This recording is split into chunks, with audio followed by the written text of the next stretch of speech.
Sesame seeds are some of the oldest foods known to mankind. Archaeologists tell us 6,000 years ago, our ancestors were cultivating sesame seeds and making things from them. Probably the most valuable thing about sesame seeds is their high oil content.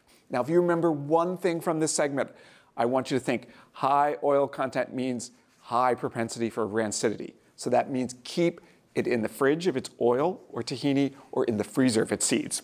Now let's dig in. First up, we have the raw sesame seeds. Now you'll see in some markets they are sold either hulled or unhulled. The difference is the hulls are a little bit bitter, so we prefer to buy them with the hulls already removed.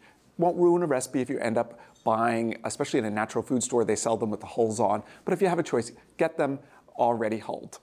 In addition to the familiar sort of tannish color, in a lot of Asian recipes you will see black sesame seeds, just a different variety. It's a little bit more bitter. That black color is not only stunning, but does have a little bit more flavor. They're really wonderful in a lot of Japanese recipes. Toasted sesame seeds. So this is probably the way that they're most versatile because it brings out their nuttiness. You can actually buy them already toasted. I keep a container of toasted sesame seeds in my freezer. I pull them out, I don't have to toast them myself. If you are using raw sesame seeds and you're going to have to toast them yourself, do it over medium-low heat in a skillet because they will burn in a flash, never, never in the oven.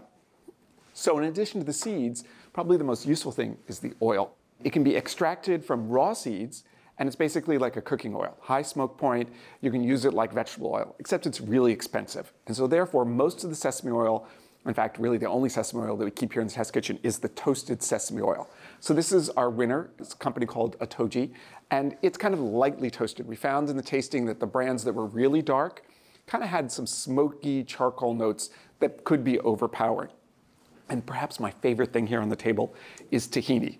This is used throughout the Middle East. And this is a paste made from pureed ground sesame seeds. Now, these are also toasted. And again, as with the oil, we said lightly toasted, kind of gave you a more round flavor. This is Zihad, which is our winner from Lebanon, and it is our top choice for tahini.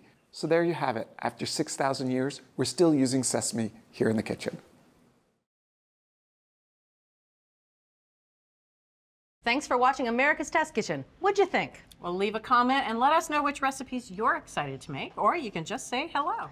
You can find links to today's recipes and reviews in the video description. And don't forget to subscribe to our channel. See you later. I'll see you later.